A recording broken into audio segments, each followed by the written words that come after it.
All right. Dentist, 5th match of the practice block, locking in for the slow management breakdown. This rep is specifically about how the slow effect works in a chase, how to extract maximum value from it, and how the slow turns the dentist into a hunter who plays a fundamentally different chase shape than anyone else in the lobby.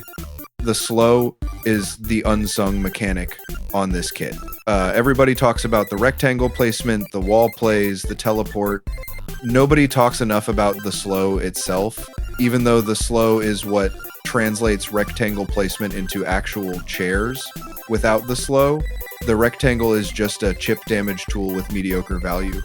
With the slow, the rectangle becomes a chase-ending pressure tool that no other hunter in this game has access to. How the slow actually plays once it lands, the survivor's vault speed is reduced, their pallet drop speed is reduced, and their movement speed is reduced. All three at once. That means every option a survivor has during a chase is slower than it normally would be. They vault slower, so the vault doesn't save them the way it normally does. They drop pallets slower, so the stun lands less reliably and for less time. They run slower, so the gap closing math for the hunter changes in your favor. Most slows in most games affect one of those vectors. The dentist slow affects all three. That's why it's so disrespectful in a chase. Every counterplay the survivor has access to becomes worse in the rectangle, simultaneously on the same cooldown. How to extract maximum value. The slow is most valuable when it lands, during a high commitment moment from the survivor. They are mid-vault. The slow lands. The vault becomes a slowed vault. They are mid-pallet drop, the slow lands. The drop animation extends past your swing window. They are committing to a sprint, the slow lands, the sprint becomes a jog. Timing the rectangle to land during commitment moments rather than between them is where the win rate lives. Against kite survivors, the slow shrinks loop sizes. A survivor running a standard loop has a fixed amount of geometry to use. The loop works because the survivor can outpace your gap closing in normal speed mode. When the slow is on, the geometry stays the same, but the survivor's traversal time across that geometry is now longer than your gap closing time.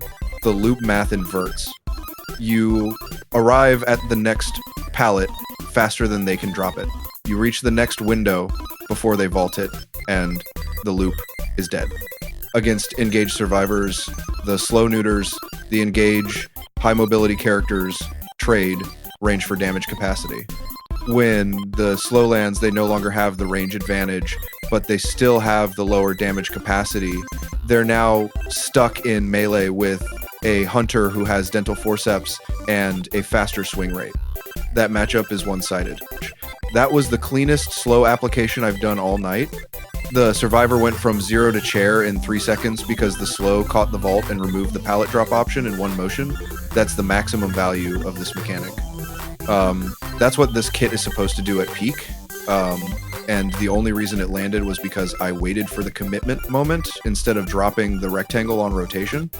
Talents that synergize with the slow, anything that compresses your commit window.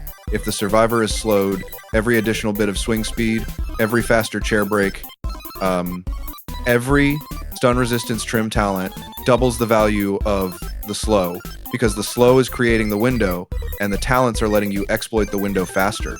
Talents that boost the rectangle directly are less valuable than talents that boost your follow-up out of the slow. The slow does enough work on its own. You don't need to make the slow do more. You need to make yourself more efficient at converting the slow into chairs.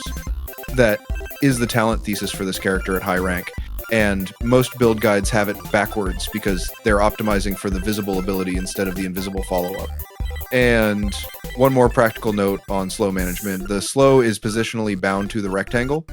The survivor cannot sprint out of the rectangle to drop the slow before the duration expires. They'd just be slower in an open hallway.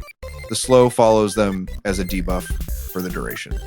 That means once the slow lands, you have a fixed window to convert regardless of where the survivor goes. Budget your follow-up to fit inside that window, and you maximize value every time. Budget loose, and you leak chairs. Okay, closing this rep. Slow as multi-vector debuff that hits all 3 movement profiles at once, timing tied to commitment moments rather than rotation timers, value scales with talent choices that compress your follow-up window, slow stacking reserved as a high-skill mid-late game tool for experienced dentist mains. Clean overview for the topic. Queuing the next match, On to the next rep, locked in for the rest of the practice block.